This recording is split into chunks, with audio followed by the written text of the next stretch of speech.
Hallelujah amen. किन्ने bless आ सर्दी हटी कि नहीं हटी?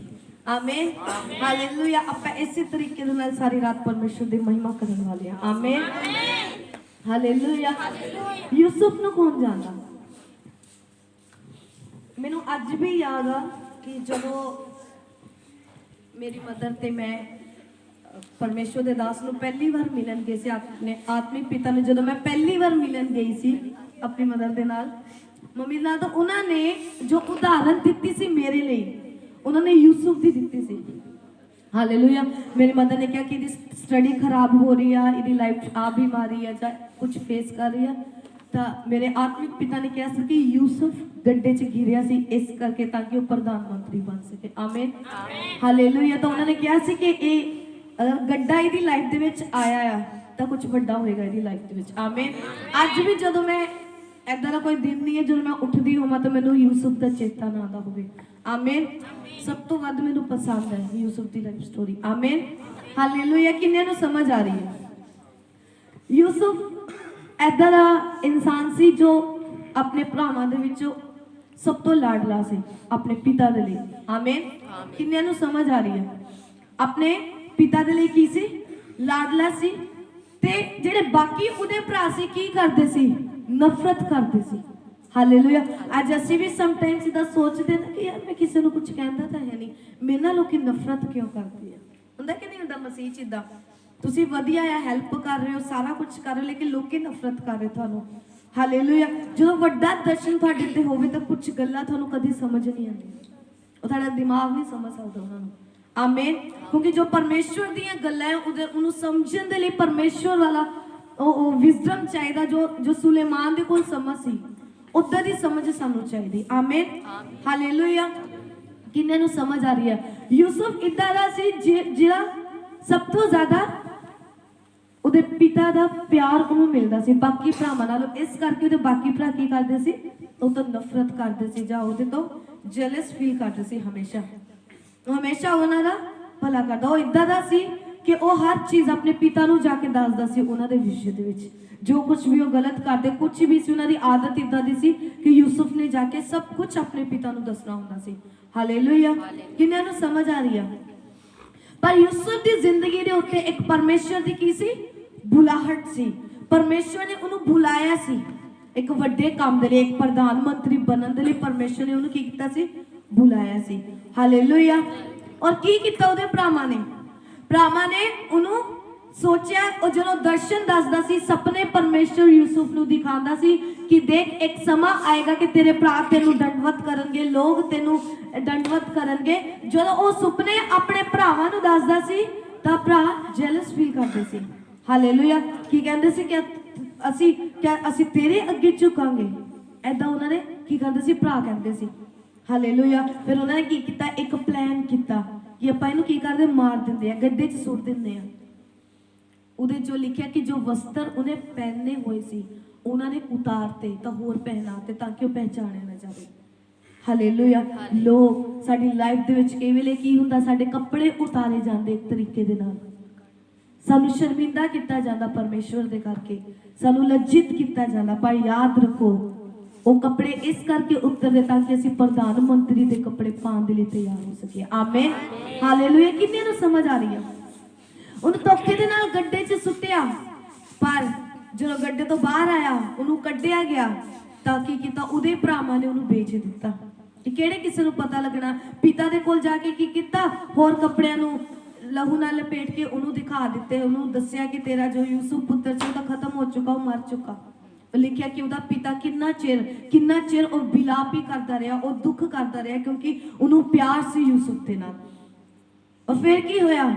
ਅੱਗੇ ਜਾ ਕੇ ਉਹਨੂੰ ਕਿੱਥੇ ਰੱਖਿਆ ਗਿਆ? ਪੋਤੀਫਰ ਦੇ ਘਰ ਰੱਖਿਆ ਗਿਆ। ਉਹਦੇ ਕੋਲ ਮੌਕਾ ਆਇਆ ਕੀ ਕਰਨ ਦਾ? ਪਾਪ ਕਰਨ ਦਾ। ਜੋ ਪੋਤੀਫਰ ਦੀ ਪਤਨੀ ਸੀ ਉਹ ਕਹਿੰਦੀ ਮੇਰੇ ਨਾਲ ਸੋ, ਕਿਉਂਕਿ ਉਹ ਲਿਖਿਆ ਕਿ ਉਹ ਰੂਪਵਾਨ ਪੁਰਸ਼ ਸੀ, ਉਹ ਸੁੰਦਰ ਸੀ ਦੇਖਣ ਦੇ ਵਿੱਚ। ਪਰ ਉਹ ਕੀ ਕਹਿੰਦਾ ਮੈਂ ਪਰਮੇਸ਼ਵਰ ਦੀ ਨਜ਼ਰ ਦੇ ਵਿੱਚ ਦੋਸ਼ੀ ਨਹੀਂ ਬਣਨਾ ਚਾਹੁੰਦਾ। ਲਿਖਿਆ ਕਿ ਆਪਣੇ ਵਸਤਰ ਉੱਥੇ ਛੱਡ ਕੇ ਨੱਠਿਆ। ਹਾਲੇਲੂਇਆ। ਯੂਸੁਫ ਦੇ ਕੋਲ ਮੌਕਾ ਸੀ ਪਾਪ ਕਰਨ ਦਾ, ਸਾਰਾ ਅਧਿਕਾਰ ਉਹਨੂੰ ਹੀ ਦਿੱਤਾ ਹੋਇਆ ਸੀ। ਉਹ ਮਹਿਲ ਦਾ ਅਧਿਕਾਰ ਜੋ ਕੁਝ ਸੀ ਸਾਰਾ ਕੁਝ ਤੁਸੀਂ ਅਗਰ ਪੜੋਗੇ ਜੈਨੇਸਿਸ ਤਾਂ ਉਹਦੇ ਵਿੱਚ ਸਾਰਾ ਲਿਖਿਆ ਕਿ ਸਾਰਾ ਅਧਿਕਾਰ ਯੂਸੁਫ ਨੂੰ ਦੇ ਦਿੱਤਾ। ਹਾਲੇਲੂਇਆ। ਕਹਿੰਦਾ ਮੈਂ ਆਪਣੇ ਮਾਲਿਕ ਦੇ ਨਾਲ ਕਹਿੰਦਾ ਮੈਂ ਧੋਖਾ ਨਹੀਂ ਕਰ ਸਕਦਾ, ਔਰ ਮੈਂ ਪਰਮੇਸ਼ਵਰ ਦੇ ਨਾਲ ਧੋਖਾ ਨਹੀਂ ਕਰ ਸਕਦਾ। ਔਰ ਉਹਦੀ ਪਤਨੀ ਨੇ ਜਦੋਂ ਦੇਖਿਆ, ਜਿਹਨੇ ਉਹਨੂੰ ਸੌਣ ਦੇ ਲਈ ਕਿਹਾ ਸੀ, ਜਦੋਂ ਦੇਖਿਆ ਕਿ ਇਹ ਮੇਰੇ ਹੱਥ 'ਚ ਨਹੀਂ ਆ ਰਿਹਾ, ਉਹਨੇ ਇੱਕ ਝੂਠਾ ਦੋਸ਼ ਲਗਾ ਦਿੱਤਾ। ਹਾਲੇਲੂਇਆ। ਔਰ ਉਸ ਦੋਸ਼ ਦੇ ਕਰਕੇ ਕੀ ਹੋਇਆ? ਜੇਲ੍ਹ 'ਚ ਚਲਾ ਗਿਆ। ਕਿੰਨਾ ਕੁਝ ਸਹਿਆ ਯੂਸੁਫ ਨੇ, ਜੇਲ੍ਹ 'ਚ ਚਲਾ ਗਿਆ। ਪਰ ਅੱਗੇ ਜਦੋਂ ਤੁਸੀਂ ਪੜੋਗੇ ਸਾਰੀ ਸਟੋਰੀ ਸਮਝ ਆਏਗੀ ਕਿ ਕਿੱਦਾਂ ਪਰਮੇਸ਼ਵਰ ਨੇ ਉਹਨੂੰ ਬਲੈਸ ਕੀਤਾ।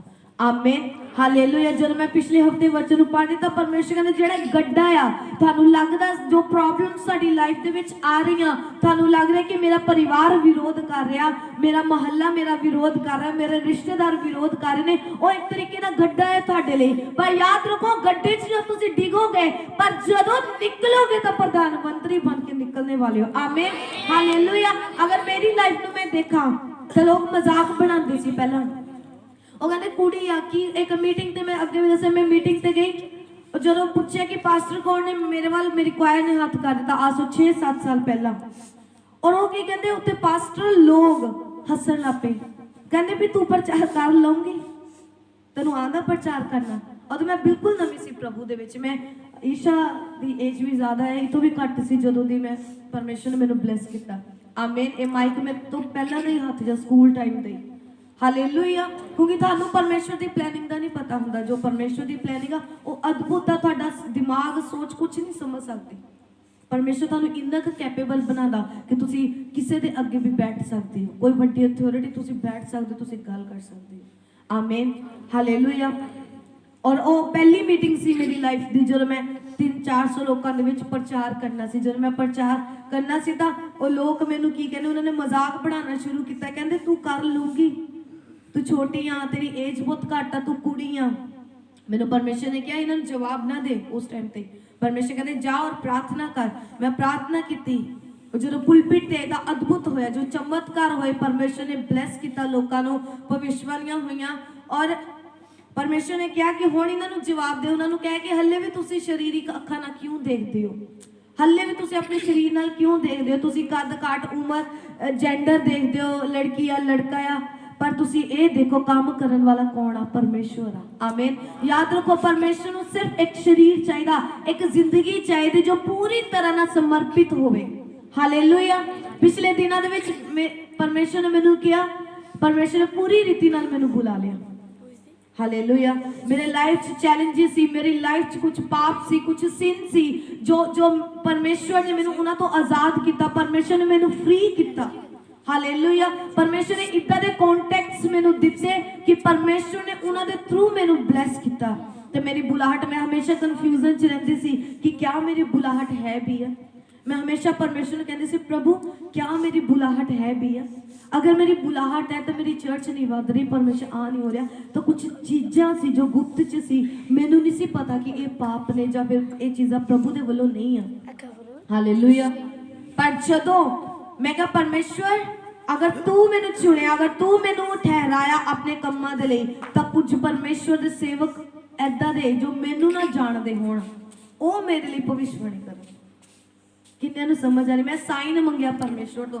ਮੈਂ ਕਿਹਾ ਪ੍ਰਭੂ ਉਹ ਲੋਕ, ਉਹ ਪਰਮੇਸ਼ਵਰ, ਕਿਉਂਕਿ ਆਲਮੋਸਟ ਪੰਜਾਬ ਦੇ ਵਿੱਚ ਮੈਨੂੰ ਸਾਰੇ ਹੀ ਜਾਣਦੇ ਸੀ ਥਰੂ ਇੰਟਰਨੈਟ। ਮੈਨੂੰ ਮੇਰੀ ਪਹਿਚਾਨ ਸੀ ਇੱਕ ਪਰਮੇਸ਼ਵਰ ਦੀ ਸੇਵਕ ਦੇ ਰੂਪ ਦੇ ਵਿੱਚ, ਇਸ ਕਰਕੇ ਆਲਮੋਸਟ ਸਾਰੇ ਮੈਨੂੰ ਜਾਣਦੇ ਸੀ।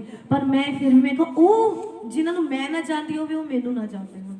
ਔਰ ਤੁਸੀਂ ਬਿਲੀਵ ਕਰੋ, ਉਹ ਪ੍ਰਾਰਥਨਾ ਦੇ ਹਫ਼ਤੇ ਬਾਅਦ ਹੀ ਕੁਝ ਪਰਮੇਸ਼ਵਰ ਦੇ ਸੇਵਕ ਜਿਹੜੇ ਮੈਂ ਕਦੀ ਦੇਖੇ ਤੱਕ ਨਹੀਂ, ਉਹ ਮੇਰੇ ਕੰਟੈਕਟ 'ਚ ਆਏ। ਉਹਨਾਂ ਨੇ ਮੇਰੀ ਬੁਲਾਹਟ ਮੈਨੂੰ ਦੱਸੀ ਕਿ ਤੈਨੂੰ ਪਰਮੇਸ਼ਵਰ ਤੇਰੇ ਤੋਂ ਕੰਮ ਲੈਣਾ ਚਾਹ ਰਿਹਾ। ਆਮੇਨ। ਕਹਿੰਦੇ ਤੂੰ ਉਹਦੀ ਬੁਲਾਹਟ ਨੂੰ ਪਹਿਚਾਣ, ਉਹਦੀ ਆਵਾਜ਼ ਨੂੰ ਸੁਣ। ਤੂੰ ਕੁਝ ਨਹੀਂ ਕਰ ਸਕਦੀ, ਤੂੰ ਜਿੰਨਾ ਮਰਜ਼ੀ ਚਲੀ ਜਾ, ਜੋ ਮਰਜ਼ੀ ਕਰ ਲਾ, ਆਪਣੀ ਮਰਜ਼ੀ ਜਿੰਨੀ ਮਨਮਾਨੀ ਕਰਨੀ ਤੂੰ ਕਰ ਲਾ। ਕਿਉਂਕਿ ਮੈਂ ਕਦੇ ਉੱਧਰ ਨਾ ਅੜਦੀ ਸੀ, ਕਦੇ ਉੱਧਰ ਆ ਵੀ ਕਰ ਲਾ, ਉਹ ਵੀ ਕਰ ਲਾ। ਕਹਿੰਦੇ ਜਿੰਨੀ ਮਰਜ਼ੀ ਮਨਮਾਨੀ ਕਰ ਲਾ, ਪਰ ਯਾਦ ਰੱਖ ਤੈਨੂੰ ਖਿੱਚ ਕੇ ਪਰਮੇਸ਼ਰ ਫੇਰ ਲੈ ਕੇ ਆਏਗਾ। ਆਮੇਨ। ਮੈਨੂੰ ਯਾਦ ਆ ਗਿਆ, ਮੈਂ ਹੁਣ ਵੀ ਯਾਦ ਕਰਦੀ ਹਾਂ, ਜਦੋਂ ਮੈਂ ਸਟਾਰਟਿੰਗ 'ਚ ਪ੍ਰਭੂ 'ਚ ਆਈ ਸੀ, ਮੈਂ ਪ੍ਰਭੂ ਤੋਂ ਦੂਰ ਹੋ ਗਈ ਸੀ 6 ਮਹੀਨੇ ਦੇ ਲਈ। ਮੇਰੀ ਲਾਈਫ 'ਚ ਕੁਝ ਇਨਸੀਡੈਂਟ ਇੱਦਾਂ ਦਾ ਹੋਇਆ, ਮੈਂ ਕਿਹਾ ਪਰਮੇਸ਼ਰ ਮੈਂ ਨਹੀਂ ਤੈਨੂੰ ਮੰਨਣਾ। मैं 6 महीने परमेश्वर की हजूरी च नहीं बैठी, 6 महीने मैं प्रभु की चर्च भवन दे विच नहीं गई। और सपना आना, सपने विच यीशु मसीह मैनू कहते तू दुनिया के किसी कोने ते लुक जा, तू मेरे तो छुप नहीं सकती। अज मैनू याद आ रहा, सचमुच मैं बहुत भज पिछले महीने च लॉकडाउन तो बाद मेरी फैमिली को पता कि मैं ये प्लान किया सी कि मैं मिनिस्ट्री नहीं करनी। हालेलुया, किन्हां नूं समझ आ रही है? पर साडा प्लान कभी सक्सैसफुल नहीं हुंदा। जदों दी मैं ये मूँह चों वर्ड्स कड्डे सी मेरी नींद खत्म हो गई। थोड़िया प्रार्थनावां दे उत्तर आए फिर। आमीन, हालेलुया। परमेश्वर कहने चाहे एक भेड़ा चाहे 2 भेड़ा ने, तू कर इन्हां दी रखवाली, ए मेरियां ने, ए तेरियां ने, तू रखवाली करेगी। आमीन, हालेलुया। परमेश्वर कहते दस दे अगर नहीं करना तो मैं किसी होर को खड़ा करा। मैं कहा नहीं परमेश्वर, मैं उसी दिन रात नूं घुटने ते आई सी। मैं कहा परमेश्वर मैं तैयार हाँ, भेज जिथे भेजेगा मैं जान नूं तैयार हाँ। उस दिन दा मसा डबल होया अपनी मिनिस्ट्री दे विच। आमीन। याद रखो एक पास्टर कदी भी तुहानूं की लगदा एक नॉर्मल लाइफ देखण नूं तुहानूं लगदा कि ब्लैस आ, पर सब तो ज्यादा फाइट वो कर रहा हुंदा। आमीन, किन्ने नूं समझ आ रही है? और सब तो वड्डी गल है एक अनमैरिड कुड़ी दे लई सेवा नूं करना। तुहानूं तुसीं सोच भी नहीं सकदे किद्दां दे चैलेंज आंदे आ। हालेलुया। एक मैरिड दा करना वखरी गल आ, एक अनमैरिड दा करना। कुआरी कुड़ी ने सेवा करनी, दुनिया च जाना, बहुत कुछ होया, बहुत ब्लेम लगे। हालेलुया। मैं कहा बहुत ब्लेम लगे, तुसी सुन नहीं सकोगे इदा दे दोष, इदा दे ब्लेम सुने। पर मैनू एक गल दा पता सी कि मेरा समय आएगा और परमेश्वर इन्हां दे मुंह बंद करवाने वाला। आमीन, हालेलुया। मैनू किसी ने ब्लेम लाया मेरे रिश्तेदारी दे विचों, तो मैनू उन्होंने एक चैलेंज किया, कहते अगर वाकई तू सच्ची होई तो परमेश्वर वाकई ते तू सेवा लेगा, अगर तू झूठी होई तेरी चर्च नहीं चलेगी, तू बंद हो जाएगी। हालेलुया। आज शर्मिंदा ने यीशु मसीह के नाम दे विच। आमीन, हालेलुया। किन्नियां नूं समझ आ रही है? मेरे मुंह चों हमेशा एक गल निकलदी सी कि मैं सिर्फ वधन दे लई पैदा हुई हां। मैं कदी फेलियर अपनी लाइफ च मैं पसंद नहीं करती। मैं अपना रियलिटी अज तुहानूं दस रही हां। मैनू हार पसंद नहीं, मेरा विवेक इधर है, मेरा मन इधर है। अगर मैं किसी दे नाल चैलेंज किया मैं कदी एक्सैप्ट नहीं करांगी मैं हारा, कदी भी नहीं, चाहे वो मिनिस्ट्री च क्यों नहीं है। मैं इधर दे डिसीजन देखे। हालेलुया। याद रखो बहुत बड़ा प्राइस पे करना पैंदा तुहानूं। आमीन। लोकी कहंदे आ कि इन्हां कोल तां गड्डी आ जाते हैं चले जाते हैं, ठंड आ कोई गल नहीं, इन्हों की पता ठंड आ। याद रखो असी साइकिल, थानू पता भी नहीं आ कि जो स्टार्टिंग हुई सी साइकिल ते इदा दी ठंड च विरोध दे विच, जदों मेरा घराना विरोध च सी, असी की करदे, मेरे घरदियां ने विरोध किया, मैं चर्च नहीं आ सकदा क्योंकि मेरे घर दे लड़दे पे। मैं अदों निकलदी सी जदों मैनूं घरों गालां पैंदियां सी, मैं उदों निकलदी सी। हालेलुया। मैनू घर बंद किया जाता। एक समय आया खामरा दे विच वड्डी मीटिंग सी, मैं कहा परमेश्वर मैं जाऊंगी तेरी पोस्टर लेके, मैं जाऊंगी तेरिया बाइबल्स लेके। सवेरे 4 बजे पोस्टर लाने की तैयारी, चुप मेरी कजन होंदी मेरे नाल, चुप चुप हौली हौली, असी किसी को पता ना लगे। घर दे उत्थे साडे ओह पईयां ਜਿਹੜੇ ਤੁਹਾਨੂੰ सोच भी नहीं सकते, पर असी रुके नहीं।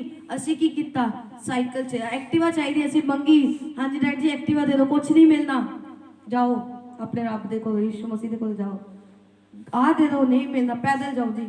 असी की किया गुआंढियां दे साइकिल फड़े, बच्चियां दे साइकिल फड़े, एक्टिवा की स्कूटर फड़े, जिद्दां ना आना ही गए असी। हालेलुया। रोटी पानी असी घरों बना के गए, दाल सब्जी नाल डोलू फड़े तो असी निकल गए। और बिलीव करो इन्नी ठंड दे विच ਇਹ ਮਿਰੇਕਲ ਹੋਇਆ ਸੀ ਸਾਡੇ ਨਾਲ। ਇੰਨੀ ਠੰਡ ਵਿੱਚ ਜਿੱਥੇ ਜਿੱਥੇ ਅਸੀਂ ਜਾ ਰਹੇ ਸੀ ਉੱਥੇ ਉੱਥੇ ਧੁੱਪ ਸੀ, ਬਾਕੀ ਸਾਰੇ ਧੁੰਦ ਪਈ ਹੋਈ ਸੀ। ਹਾਲੇਲੂਇਆ। ਔਰ ਅਸੀਂ ਕਿੰਨੇ ਕੁ ਪਿੰਡਾਂ 'ਚ ਪੈਦਲ ਜਾ ਕੇ ਯਿਸੂ ਮਸੀਹ ਦਾ ਸੁਸਮਾਚਾਰ ਦਿੱਤਾ। ਹਾਲੇਲੂਇਆ। ਇਹ ਅਗਰ ਮਿਨਿਸਟਰੀ ਖੜੀ ਹੋਈ ਆ ਤੇ ਇਹ ਉੱਦੇ ਖੜੀ ਨਹੀਂ ਆ। ਯਾਦ ਰੱਖੋ ਆਪਾਂ ਸੋਚਦੇ ਇੱਕਦਮ ਵੱਧ ਜਾਵੇ, ਇੱਕਦਮ ਕਦੀ ਕੁਝ ਨਹੀਂ ਹੁੰਦਾ, ਟਾਈਮ ਲੱਗਦਾ। ਹਾਲੇਲੂਇਆ। 1 ਤੋਂ 2, 2 ਤੋਂ 4, 4 ਤੋਂ 6 ਹੁੰਦੇ ਨੇ। ਸਟਾਰਟਿੰਗ 'ਚ ਅਸੀਂ 3 ਜਾਣੇ ਹੁੰਦੇ ਸੀ ਜਾਂ 4 ਜਾਣੇ ਬਸ ਇਹ। ਹਾਲੇਲੂਇਆ। ਕਿੰਨੇ ਨੂੰ ਸਮਝ ਆ ਰਹੀ ਹੈ? ਮੈਂ ਵੀ ਇੱਕਦਮ ਆ ਕੇ ਇੱਥੇ ਨਹੀਂ ਖੜੀ, ਇੱਦਾਂ ਦੀ ਠੰਡ ਦੇ ਵਿੱਚ, ਇੱਦਾਂ ਦੀ ਠੰਡ ਦੇ ਵਿੱਚ ਜਾਂਦੇ ਹੁੰਦੇ ਸੀ ਅਸੀਂ। ਇਹ ਤਾਂ ਸਿਰਫ ਇੱਕ ਦਿਨ ਤੁਹਾਨੂੰ ਮੈਂ ਸੱਦਿਆ ਨਾ, ਅਸੀਂ ਪਤਾ ਕਿੰਨਾ ਕਿੰਨਾ ਟਾਈਮ ਇੱਦਾਂ ਹੀ ਜਾਂਦੇ ਹੁੰਦੇ ਸੀ। ਉਹਦਾ ਰਿਜ਼ਲਟ ਅੱਜ ਤੁਸੀਂ ਦੇਖ ਰਹੇ। ਆਮੀਨ। ਹਾਲੇਲੂਇਆ। ਕਿੰਨੇ ਨੂੰ ਸਮਝ ਆ ਰਹੀ ਹੈ? ਸਮਝ ਆ ਰਹੀ ਕਿ ਨਹੀਂ ਆ ਰਹੀ? ਐਦਾਂ ਦਾ ਕੋਈ ਕੋਨਾ ਨਹੀਂ ਛੱਡਿਆ ਜਿੱਥੇ ਸੁਸਮਾਚਾਰ ਨਾ ਗਿਆ ਹੋਵੇ। ਐਦਾਂ ਦਾ ਕੋਈ ਪੰਜਾਬ ਦਾ ਕੋਨਾ ਨਹੀਂ ਛੱਡਿਆ ਜੋ ਵਲੰਟੀਅਰ ਨਾ ਗਏ। ਬਹੁਤ ਨਵੇਂ ਲੋਕ ਸੀ, ਗਏ, ਜੁੜੇ, ਛੱਡ ਕੇ ਗਏ, ਬਹੁਤ ਐਡ ਵੀ ਹੋਏ। Hallelujah, hallelujah. ਯਾਦ ਰੱਖੋ, ਕੁਝ ਵੱਡਾ ਰਿਜ਼ਲਟ ਚਾਹੀਦਾ ਤਾਂ ਇੱਕ ਵੱਡਾ ਪ੍ਰਾਈਸ ਪੇ ਕਰਨਾ ਪੈਣਾ ਤੁਹਾਨੂੰ। ਆਮੀਨ, ਹਾਲੇਲੂਇਆ। ਤੁਹਾਨੂੰ ਕੰਫਰਟ ਜ਼ੋਨ ਚੋਂ ਬਾਹਰ ਨਿਕਲਣਾ ਪੈਣਾ। ਤੁਸੀਂ ਬਿਲੀਵ ਨਹੀਂ ਕਰੋਗੇ ਜੋ ਪਰਮੇਸ਼ਰ ਇਹਨਾਂ ਦਿਨਾਂ 'ਚ ਮੈਨੂੰ ਦੱਸ ਰਿਹਾ ਕਿ ਜੋ ਤੁਸੀਂ, ਮੈਂ ਤੁਹਾਡੇ ਵਿਸ਼ੇ 'ਚ ਗੱਲ ਕਰ ਰਹੀ ਕਿ ਜੋ ਪਰਮੇਸ਼ਰ ਨੇ ਮੈਨੂੰ ਦੱਸਿਆ, ਤੁਸੀਂ ਇੰਨਾ ਆਤਮਾ ਨਾਲ ਭਰਨ ਵਾਲੇ ਹੋ ਕਿ ਤੁਸੀਂ ਜਦੋਂ ਭਵਨ ਤੋਂ ਸੰਡੇ ਸਰਵਿਸ ਅਟੈਂਡ ਕਰਕੇ ਨਿਕਲਿਆ ਕਰੋਗੇ ਤਾਂ ਗਲੀਆਂ 'ਚ ਨੱਚਦੇ ਹੋਇਆ ਕਰੋਗੇ ਤੁਸੀਂ। ਆਮੀਨ, ਹਾਲੇਲੂਇਆ। ਕਿੰਨੇ ਨੂੰ ਸਮਝ ਆ ਰਹੀ ਆ? ਮਤਲਬ ਤੁਹਾਡੀ ਲਾਈਫ ਦੇ ਵਿੱਚ ਇੰਨੀਆਂ ਟੈਸਟਮਨੀਜ਼ ਹੋਣੀਆਂ ਕਿ ਤੁਸੀਂ ਬਿਨਾਂ ਨੱਚੇ ਨਹੀਂ ਰਹੋਗੇ। ਆਮੀਨ। ਤੁਹਾਨੂੰ ਆਦਤ ਪੈ ਜਾਣੀ ਆ ਵਧਾਈਆਂ ਵਰਡ ਸੁਣਨ ਦੀ। ਹਾਲੇਲੂਇਆ। ਕਿੰਨੇ ਨੂੰ ਸਮਝ ਆ ਰਹੀ ਆ? ਹਾਲੇਲੂਇਆ। ਕਿੰਨੇ ਨੂੰ ਸਮਝ ਆ ਰਹੀ? ਆ ਰਹੀ ਕਿ ਨਹੀਂ ਆ ਰਹੀ? ਹਾਲੇਲੂਇਆ। ਤਾਰੀਫ ਕਰੋ ਪਰਮੇਸ਼ਰ ਦੀ। मैं ਤੁਹਾਨੂੰ ਇਸ ਲਈ ਅੱਜ ਬੁਲਾਇਆ, ਮੈਂ ਪ੍ਰਾਰਥਨਾ ਯੋਧਾ ਬੁਲਾਏ ਸੀ ਜੋ ਵੀ ਪ੍ਰਾਰਥਨਾ ਕਰਦੇ ਨੇ। ਮੈਂ ਤੁਹਾਡੀ ਲਾਈਫ 'ਚ ਕੁਝ ਹੋਵੇ ਨਾ ਹੋਵੇ, ਆਸ਼ੀਸ਼ ਹੋਵੇ ਨਾ ਹੋਵੇ, ਪਰ ਮੈਨੂੰ ਇੱਕ ਜਨ ਆਪਣੀ ਕਲੀਸਿਆ 'ਚ ਜੋ ਮੈਂ ਪਰਮੇਸ਼ਰ ਤੋਂ ਮੰਗਦੀ ਕਿ ਮੈਨੂੰ ਪ੍ਰਾਰਥਨਾ ਯੋਧਾ ਚਾਹੀਦਾ। ਆਮੀਨ, ਹਾਲੇਲੂਇਆ। ਯਾਦ ਰੱਖੋ, ਜਿਹੜੀ ਚੀਜ਼ ਦੇ ਵਿੱਚ ਜੋ ਚੀਜ਼ ਪਰਮੇਸ਼ਰ ਨੇ ਤੁਹਾਨੂੰ ਦੇਣੀ ਹੁੰਦੀ ਹੈ, ਜੋ ਬੁਲਾਹਟ ਪ੍ਰਭੂ ਨੇ ਤੁਹਾਨੂੰ ਦੇਣੀ ਹੁੰਦੀ ਆ, ਉਹਦੇ ਵਿੱਚ ਹੀ ਸ਼ੈਤਾਨ ਹਮੇਸ਼ਾ ਤੁਹਾਡੇ ਨਾਲ ਫਾਈਟ ਕਰੇਗਾ। ਮੇਰੇ ਲਈ ਫਾਈਟ ਹਮੇਸ਼ਾ ਮੇਰੀ ਪ੍ਰਾਰਥਨਾ ਦੇ ਜੀਵਨ ਤੇ ਹੋਈ ਆ। ਮੇਰੇ ਕੋਲ ਸਮੇਂ ਨਹੀਂ ਸੀ ਮਿਲਦਾ ਜਾਂ ਜਦੋਂ ਮੈਂ ਪ੍ਰਾਰਥਨਾ 'ਚ ਬੈਠਣਾ, ਮੈਂ ਤਾਂ 5 ਜਾਂ 10 ਮਿੰਟ ਮਸਾ ਬੈਠ ਹੋਣਾ। ਕਦੀ ਕੁਛ ਮੈਨੂੰ ਸਮਝ ਨਹੀਂ ਸੀ ਆਉਂਦੀ। ਜਦੋਂ ਕਿਸੇ ਨੇ ਪੁੱਛਣਾ ਤੁਸੀਂ ਕਿਸੇ ਦਾਸ ਦੇ ਕੋਲ ਜਾਣਾ, ਆਪਣੇ ਆਤਮਿਕ ਪਿਤਾ ਦੇ ਕੋਲ ਜਾਣਾ, ਮੈਂ ਇੱਕ ਗੱਲ ਕਹਿਣੀ, ਪ੍ਰਾਰਥਨਾ ਦੇ ਜੀਵਨ ਘਟਾ। ਕੀ ਚਾਹੁੰਦੇ ਹੋ ਪਰਮੇਸ਼ਰ ਤੁਹਾਡੇ ਲਈ ਕਰਾਂ? ਪ੍ਰਾਰਥਨਾ ਵਧੇ। ਹੁਣ ਮੈਨੂੰ ਸਮਝ ਆ ਰਹੀ ਹੈ, ਹਾਲੇਲੂਇਆ, ਕਿਉਂ ਸ਼ੈਤਾਨ ਫਾਈਟ ਕਰਦਾ ਸੀਗਾ। ਉਹਨੂੰ ਪਤਾ ਸੀ ਕਿ ਇਸ ਇੱਕ ਜੀਵਨ ਦੇ ਉੱਤੋਂ ਹਜ਼ਾਰਾਂ ਹੀ ਪ੍ਰਾਰਥਨਾ ਯੋਧੇ ਪੈਦਾ ਹੋਣੇ ਨੇ। ਆਮੀਨ, ਹਾਲੇਲੂਇਆ। ਕਿੰਨੇ ਨੂੰ ਸਮਝ ਆ ਰਹੀ ਆ? ਮੈਂ ਇੱਕ ਹੀ ਚੀਜ਼ ਮੰਗਦੀ, ਪਰਮੇਸ਼ਰ ਤੂੰ ਸਾਨੂੰ ਬਲੈਸ ਕਰ ਨਾ ਕਰ, ਪਰ ਸਾਡੀ ਪ੍ਰਾਰਥਨਾ ਇੱਕ ਜਨ ਦੀ ਪਰਮੇਸ਼ਰ 8-8 9-9 10-10 ਘੰਟੇ ਹੋਣੀ ਚਾਹੀਦੀ ਹੈ ਪਰਮੇਸ਼ਰ। ਆਮੀਨ, ਹਾਲੇਲੂਇਆ। और होएगी, वो हो भी रही है तो होएगी भी। आमीन। मैंने फायर फील्ड क्वायर में परमेश्वर तो मंगी, परमेश्वर फायर फील्ड कलीसिया मैंने चाहिए। हालेलुया। किन्ने ਨੂੰ ਸਮਝ ਆ ਰਹੀ ਆ? ਇਸ ਕਰਕੇ ਇਹਨਾਂ ਦਿਨਾਂ 'ਚ ਫੋਕਸ ਮੇਰਾ ਸਿਰਫ ਪ੍ਰਾਰਥਨਾ ਦੇ ਉੱਤੇ ਆ। ਮੈਨੂੰ ਪਤਾ ਮੇਰੇ ਕੋਲ ਸਮਾਂ ਘੱਟ ਹੁੰਦਾ, ਪਰ ਪਰਮੇਸ਼ਵਰ ਮੇਰੇ ਨਾਲ ਆ। ਹਾਲੇਲੂਇਆ। ਕਿੰਨੇ ਨੂੰ ਸਮਝ ਆ ਰਹੀ ਆ? याद रखो, ये दिन थोड़े ने, परमेश्वर आने वाले ने, काम वधना चाहिए है परमेश्वर दा। हालेलुया। किन्ने नु समझ आ रही है? वधना चाहिए। परमेश्वर ने सानू क्यों खड़े किया? ए ठंड ए गर्मी आंदे ने, हर साल आंदे ने, चले जाते ने। हालेलुया। मैं एक गल कह रही सी कि परमेश्वर, जब मैं दूसरे एरिया च जाती हाँ, जो जिथे मेरे रिश्तेदार रहते हैं, मैनू बड़ा ही दुख होता उस एरिया का, क्योंकि सब तो ज्यादा पाप उस एरिया दे विच आ, सब तो ज्यादा। परसों जो मैं उठी 2-1:30 बजे मेरी अख खुली, तब सिर्फ मेरे जहन च, मेरे दिमाग च वही एरिया। क्यों परमेश्वर कहते तेनू मैं भेजिया, मैं तेनू क्यों भेजिया? क्यों परमेश्वर ने तुहानू ब्लैस किया? ताकि बंदियां नू तुसी छुड़ा सको। आमीन। लोकी मारे तुसी चले जाओ ओ एरिया दे विच, मेनू वार्ड नंबर नहीं पता उधरला, ओ चले जाओ इस एरिया दे विच, कोई इधर मुंडा नहीं आ जिन्हें 2 मैरिजेस नहीं हुई, तलाक ते तलाक, मौत ते मौत, नशे ते नशा। हालेलुया। किन्ने नु समझ आ रही? और क्रिश्चियन सब तो ज्यादा उस एरिया च ने। किन्ने नु समझ आ रही है? और मसीही उस एरिया च ने, पर बदलिया एक भी नहीं। 12 साल 8 साल तो मसीह दे विच ने, पर बदलिया बैप्टिज्म एक भी नहीं। क्यों? क्योंकि असी खाली हाँ। ਅਸੀਂ ਜਾਂਦੇ ਆ, ਜਾ ਕੇ ਚਰਚ ਆ ਜਾਂਦੇ ਆ, ਪਰ ਸਾਮਰਥ ਕਿੱਥੇ ਆ? ਪਰਮੇਸ਼ਰ ਕਹਿੰਦਾ ਮੇਰਾ ਰਾਜ ਗੱਲਾਂ 'ਚ ਨਹੀਂ ਆ, ਸਾਮਰਥ ਦੇ ਵਿੱਚ ਆ। 4 ਗੱਲਾਂ ਸਤਸੰਗ ਕਰਕੇ ਛੱਡ ਦਿੱਤਾ, ਨੋ, ਚਮਤਕਾਰ ਹੋਣੇ ਚਾਹੀਦੇ ਨੇ। ਕਿੱਦਾਂ ਲੋਕ ਵਿਸ਼ਵਾਸ ਕਰਨਗੇ? ਕਿਉਂ ਲੋਕੀ ਵਿਸ਼ਵਾਸ ਕਰਨਗੇ? ਅਗਰ ਤੁਹਾਡੀ ਚਰਚ ਤੁਸੀਂ ਪ੍ਰਚਾਰ ਕਰ ਰਹੇ ਹੋ ਕਿ ਯਿਸੂ ਮਸੀਹ ਲੰਗੜੇ ਚਲਾ ਸਕਦਾ, ਕਿੱਦਾਂ ਚਲਾਏਗਾ ਉਹ? ਹਾਲੇਲੂਇਆ। ਅਗਰ ਤੁਸੀਂ ਮੰਗੋਗੇ ਨਹੀਂ। ਕਿੰਨੇ ਨੂੰ ਸਮਝ ਆ ਰਹੀ ਹੈ? ਅਸੀਂ ਪ੍ਰਚਾਰ ਕਰਦੇ ਯਿਸੂ ਮਸੀਹ ਲੰਗੜੇ ਚਲਾਉਂਦਾ, ਲੋਕੀ ਕਿੱਦਾਂ ਵਿਸ਼ਵਾਸ ਕਰਨਗੇ ਅਗਰ ਲੰਗੜੇ ਨਾ ਚੱਲਣਗੇ? ਸਮਝ ਆ ਰਹੀ ਕਿ ਨਹੀਂ ਆ ਰਹੀ? ਤੁਸੀਂ ਗਰੀਬੀ ਨੂੰ ਭੁੱਲਣ ਵਾਲੇ ਹੋ। ਮੈਂ ਕਿਹਾ ਯਿਸੂ ਮਸੀਹ ਦੇ ਨਾਮ ਪਰਮੇਸ਼ਰ ਕਹਿੰਦਾ ਮੈਂ ਇਦਾਂ ਦੇ ਦਿਨ ਬਦਲਨੇ, ਤੁਹਾਡੇ ਦੁੱਖ ਭੁੱਲ ਜਾਣੇ ਨੇ। ਆਮੀਨ, ਹਾਲੇਲੂਇਆ। ਦੁੱਖ ਬਹੁਤ ਆਉਂਦੇ ਨੇ, ਡੋਂਟ ਵਰੀ। ਅੱਜ ਮੇਰੀ ਲਾਈਫ ਇਸ ਲੈਵਲ ਤੇ ਸੈੱਟ ਹੋ ਗਈ ਆ। ਮੈਨੂੰ ਕੁਝ ਮਿਲੇ ਨਾ ਮਿਲੇ, ਮੇਰਾ ਕੋਈ ਰਵੇ ਨਾ ਰਵੇ, ਮੈਂ ਫਿਰ ਵੀ ਪਰਮੇਸ਼ਵਰ ਦੇ ਲਈ ਹੱਥ ਉਠਾ ਕੇ ਉਹਦੀ ਮਹਿਮਾ ਕਰ ਸਕਦੀ ਹਾਂ। ਆਮੀਨ। ਕਿੰਨੇ ਨੂੰ ਸਮਝ ਆ ਰਹੀ ਆ? ਕਿਉਂਕਿ ਬਹੁਤ ਕੁਝ ਸਹਿ ਕੇ ਬੰਦਾ ਸਟਰੋਂਗ ਹੋ ਜਾਂਦਾ ਨਾ। ਹਾਲੇਲੂਇਆ। ਕਿਉਂਕਿ ਮੈਨੂੰ ਪਤਾ ਕਿ ਪਰਮੇਸ਼ਵਰ ਨੇ ਮੇਰੇ ਲਈ ਕੀ ਕੁਝ ਨਹੀਂ ਕੀਤਾ। ਹਾਲੇਲੂਇਆ। ਅਗਰ ਮੈਂ ਬਲੈਸ ਆ ਤਾਂ ਤੁਸੀਂ ਵੀ ਬਲੈਸ ਹੋਣ ਵਾਲੇ ਹੋ ਯਿਸੂ ਮਸੀਹ ਦੇ ਨਾਮ ਵਿੱਚ। ਆਮੀਨ। ਮੈਂ ਕਿਹਾ ਲੋਕੀ ਤੁਹਾਨੂੰ ਠੁਕਰਾਉਂਦੇ ਨੇ। ਮੈਂ ਆਪਣੀ ਲਾਈਫ ਦੇ ਵਿੱਚ ਬਹੁਤ ਰਿਜੈਕਸ਼ਨਸ ਦੇਖੀਆਂ, ਬਹੁਤ ਲੋਕਾਂ ਨੇ ਠੁਕਰਾਇਆ, ਯੂਜ਼ ਕੀਤਾ, ਛੱਡ ਦਿੱਤਾ। ਹੁੰਦਾ ਨਾ ਕਿ ਟਿਸ਼ੂ ਹੱਥ ਗੰਦੇ ਆ ਤਾਂ ਸਾਫ਼ ਕਰ ਲਓ, ਬਾਅਦ ਚ ਸੁੱਟ ਦਿਓ। ਉਹ ਕੰਮ ਮੇਰੀ ਲਾਈਫ ਦੇ ਨਾਲ ਸੀ। ਪਰ ਮੈਂ ਇੱਕ ਗੱਲ ਕਹੀ ਕਿ ਪਰਮੇਸ਼ਵਰ ਇਹ ਰਿਜੈਕਸ਼ਨ ਮੈਨੂੰ ਅਸੈਪਟੈਂਸ 'ਚ ਚਾਹੀਦੀ ਆ। ਮੈਂ ਕਿਹਾ ਪਰਮੇਸ਼ਵਰ ਹੁਣ ਮੈਂ ਆਪਣੀ ਸੋਚ ਨੂੰ ਬਦਲਦੀ ਹਾਂ। ਸੱਚਮੁੱਚ ਉਹ ਰਿਜੈਕਸ਼ਨ ਦੇ ਨਾਲ ਮੇਰੀ ਲਾਈਫ 'ਚ ਡਿਪਰੈਸ਼ਨ ਸੀ। ਮੈਂ ਹਮੇਸ਼ਾ ਸੋਚਦੀ ਸੀ ਲੋਕ ਰਿਜੈਕਟ ਕਰਦੇ ਨੇ, ਯੂਜ਼ ਕਰਦੇ ਨੇ, ਛੱਡ ਦਿੰਦੇ ਨੇ, ਕਿਉਂ ਪਰਮੇਸ਼ਵਰ? ਪਰ ਯਾਦ ਰੱਖੋ ਕੁਝ ਰਿਜੈਕਸ਼ਨਸ ਤੁਹਾਨੂੰ ਅੱਗੇ ਲੈ ਕੇ ਜਾਂਦੀਆਂ। ਆਮੀਨ। ਯਾਦ ਰੱਖੋ ਅਗਰ ਤੁਸੀਂ ਪਰਮੇਸ਼ਵਰ 'ਚ ਹੋ, ਤੁਸੀਂ ਇਕੱਲੇ ਕਦੀ ਨਹੀਂ ਹੋ। ਆਮੀਨ। ਹਾਲੇਲੂਇਆ। ਤੁਸੀਂ ਇਕੱਲੇ ਕਦੀ ਨਹੀਂ ਹੋ, ਕਦੀ ਵੀ ਨਹੀਂ ਇਕੱਲੇ। ਜਦੋਂ ਅਬਰਾਹਮ ਨੂੰ ਪਰਮੇਸ਼ਵਰ ਨੇ ਕਿਹਾ ਸੀ ਇਜ਼ਹਾਕ ਮੈਨੂੰ ਦੇ ਦੇ, ਤਾਂ ਉਹਨੇ ਸਲਾਹ ਨਹੀਂ ਸੀ ਕੀਤੀ ਆਪਣੀ ਵਾਈਫ ਦੇ ਨਾਲ ਜਾਂ ਆਪਣੇ ਰਿਸ਼ਤੇਦਾਰਾਂ ਦੇ ਨਾਲ, ਮੈਂ ਕਿੱਦਾਂ ਕਰਾਂ। ਉਹ ਕੱਲਾ ਗਿਆ ਪਰਮੇਸ਼ਵਰ ਦੇ ਕੰਮ ਨੂੰ ਪੂਰਾ ਕਰਨ ਦੇ ਲਈ। ਜਦੋਂ ਯਿਸੂ ਮਸੀਹ ਨੂੰ ਸਲੀਬ ਤੇ ਚੜਾਇਆ ਸੀ, ਕੱਲਾ ਇੱਕ ਇਨਸਾਨ ਹੈ ਜਿਹਨੇ ਹਿੰਮਤ ਕੀਤੀ ਸੀ ਪਰਮੇਸ਼ਵਰ ਦੇ ਸਰੀਰ ਨੂੰ ਲੈਣ ਦੀ, ਉਹ ਰਾਜੇ ਦੇ ਕੋਲੋਂ। ਹਾਲੇਲੂਇਆ। ਇੱਕ ਚਾਹੀਦਾ ਪਰਮੇਸ਼ਵਰ ਨੂੰ ਜੋ ਹਜ਼ਾਰਾਂ ਨੂੰ ਬਦਲ ਸਕੇ। ਆਮੀਨ। ਤੁਸੀਂ ਇਹਨਾਂ ਦਿਨਾਂ ਦੇ ਵਿੱਚ ਪਰਮੇਸ਼ਵਰ ਦੇ ਆਤਮਾ ਨੇ ਮੈਨੂੰ ਗੱਲ ਕੀਤੀ ਕਿ ਇਹ ਚਰਚ ਪ੍ਰਾਰਥਨਾ ਦੇ ਯੋਧਾ ਹੋਣ ਵਾਲੇ ਨੇ ਯਿਸੂ ਮਸੀਹ ਦੇ ਨਾਮ ਦੇ ਵਿੱਚ। ਮੈਂ ਕਿਹਾ ਬੇਸ਼ੱਕ ਮੈਂ ਚੱਲੀ ਵੀ ਜਾਇਆ ਕਰਾਂਗੀ, ਤੁਹਾਡੇ ਤੇ ਪ੍ਰਾਰਥਨਾ ਦਾ ਆਤਮਾ ਸਦਾ ਰਹੇਗਾ ਯਿਸੂ ਮਸੀਹ ਦੇ ਨਾਮ ਦੇ ਵਿੱਚ। ਆਮੀਨ। ਹਾਲੇਲੂਇਆ। ਮੈਂ ਕਿਹਾ ਇਹ ਪ੍ਰਾਰਥਨਾ ਦਾ ਜੋ ਮਸਾ ਆ ਉਹ ਤੁਹਾਡੇ ਉੱਤੇ ਸਦਾ ਰਹਿਣ ਵਾਲਾ ਯਿਸੂ ਮਸੀਹ ਦੇ ਨਾਮ ਦੇ ਵਿੱਚ। ਆਮੀਨ। ਹਾਲੇਲੂਇਆ। ਕਿੰਨਿਆਂ ਨੂੰ ਪ੍ਰੋਫੈਸੀ ਦਾ ਪਤਾ ਕਿ ਪ੍ਰਾਪਰਟੀ ਤੁਹਾਡੇ ਪਿੱਛੇ ਆਏਗੀ? ਸਮਝ ਆ ਰਹੀ ਕਿ ਨਹੀਂ? ਪਿਛਲੇ ਹਫਤੇ ਕੀ ਭਵਿਸ਼ਵਾਣੀ ਹੋਈ ਸੀ? ਉਹ ਪਹਿਲੇ ਹੱਥ ਖੜ ਗਿਆ ਗਵਾਹੀ ਦੇ ਨਾਲ। ਤਾਰੀਫ ਕਰੋ ਪਰਮੇਸ਼ਵਰ ਦੀ। ਹਾਲੇਲੂਇਆ। ਪਿਛਲੇ ਹਫਤੇ ਚ ਪਰਮੇਸ਼ਵਰ ਆਤਮਾ ਕਹਿ ਰਿਹਾ ਸੀ ਕਿ ਪ੍ਰਾਪਰਟੀ ਦੇ ਪਿੱਛੇ ਤੁਸੀਂ ਨਹੀਂ ਜਾਓਗੇ, ਪ੍ਰਾਪਰਟੀ ਤੁਹਾਡੇ ਪਿੱਛੇ ਆਏਗੀ। ਸਿਸਟਰ ਜੀ ਨੇ ਮੈਨੂੰ ਪ੍ਰੇਅਰ ਰਿਕਵੈਸਟ ਦਿੱਤੀ, ਕਹਿੰਦੇ ਕਿ 10 ਮਰਲੇ ਨੇ, 5 ਸਾਡੇ ਨੇ, 5 ਸਾਡੇ ਰਿਸ਼ਤੇਦਾਰਾਂ ਦੇ ਨੇ, ਪਰ ਅਸੀਂ ਚਾਹੁੰਦੇ ਕਿ ਉਹ 5 ਸਾਨੂੰ ਮਿਲਣ ਤਾਂ ਕਿ ਸਾਡਾ ਕਵਰ ਅਪ ਹੋ ਜਾਵੇ, ਪਰ ਉਹ ਮੰਨਦੇ ਨਹੀਂ। ਮੈਂ ਕਿਹਾ ਡੋਂਟ ਵਰੀ, ਸ਼ਾਇਦ ਇਹ ਵਰਡਸ ਕਹੇ ਸੀ। ਮੈਂ ਕਿਹਾ ਉਹਨਾਂ ਦੇ ਸ਼ਬਦ ਬਦਲ ਜਾਣਗੇ, ਉਹ ਆਪ ਕਹਿਣਗੇ। ਹਾਲੇਲੂਇਆ। ਇੱਦਾਂ ਹੀ ਹੋਇਆ, ਆਪੇ ਕਹਿਤਾ, ਮਿਲ ਗਿਆ, ਕੰਮ ਸ਼ੁਰੂ ਆ। ਤਾਰੀਫ ਕਰੋ ਭਾਈ। ਇਹ ਕੁਝ ਵੀ ਨਹੀਂ ਆ, ਇਹ ਕੁਝ ਵੀ ਨਹੀਂ। ਹਲੇ ਤੁਸੀਂ ਅਦਭੁਤ ਗਵਾਈਆਂ, ਮੈਂ ਕਿਹਾ ਸਿਰ ਦਰਦ, ਢਿੱਡ ਪੀੜ ਵਾਲੀਆਂ ਗਵਾਈਆਂ ਨਹੀਂ ਇੱਥੇ ਹੋਣਗੀਆਂ, ਜ਼ਬਰਦਸਤ ਹੋਣਗੀਆਂ ਯਿਸੂ ਮਸੀਹ ਦੇ ਨਾਮ ਦੇ ਵਿੱਚ। ਆਮੀਨ। ਹਾਲੇਲੂਇਆ। ਮੇਰੀ ਮੱਝ ਨਹੀਂ ਮਿਲੀ, ਮੇਰੀ ਆ ਗਵਾਈਆਂ ਨਹੀਂ ਹੁੰਦੀਆਂ, ਜ਼ਬਰਦਸਤ। ਹਾਲੇਲੂਇਆ। ਜੋ ਇੰਪੋਸੀਬਲ ਨੂੰ ਜਿਹੜਾ ਆਪਾਂ ਸੋਚ, ਗਵਾਹੀ ਉਹ ਹੁੰਦੀ ਜਦੋਂ ਤੁਹਾਡਾ ਦਿਲ, ਦਿਮਾਗ, ਰਿਪੋਰਟਾਂ, ਡਾਕਟਰ ਕਹਿ ਦੇਣ ਕਿ ਇਹ ਨਹੀਂ ਹੋ ਸਕਦਾ। ਜਦੋਂ ਪਰਮੇਸ਼ਵਰ ਕਰੇ ਉਹਨੂੰ ਗਵਾਹੀ ਕਹਿੰਦੇ। ਆਮੀਨ। ਮੈਂ ਕਿਹਾ ਅਦਭੁਤ ਹੋਣ ਵਾਲਾ ਆਪਣੀ ਮਿਨਿਸਟਰੀ ਦੇ ਵਿੱਚ। ਆਮੀਨ। ਹਾਲੇਲੂਇਆ। ਆਪਣੇ ਹੱਥਾਂ ਨੂੰ ਉਠਾਓ, ਪ੍ਰਾਰਥਨਾ ਚ ਜਾਓ, ਸਿੰਪਲ ਬੋਲੋ ਪਰਮੇਸ਼ਵਰ ਮੇਰੇ ਪਰਿਵਾਰ ਨੂੰ ਚੁਣ। ਅੱਜ ਪਰਮੇਸ਼ਵਰ ਤੁਹਾਡੇ ਪਰਿਵਾਰਾਂ ਨੂੰ ਚੁਣਿਆ। ਆਉਣ ਵਾਲੇ ਸਮੇਂ 'ਚ ਜੋ ਅਗਲੇ ਹਫਤੇ ਮੀਟਿੰਗ ਹੋਏਗੀ,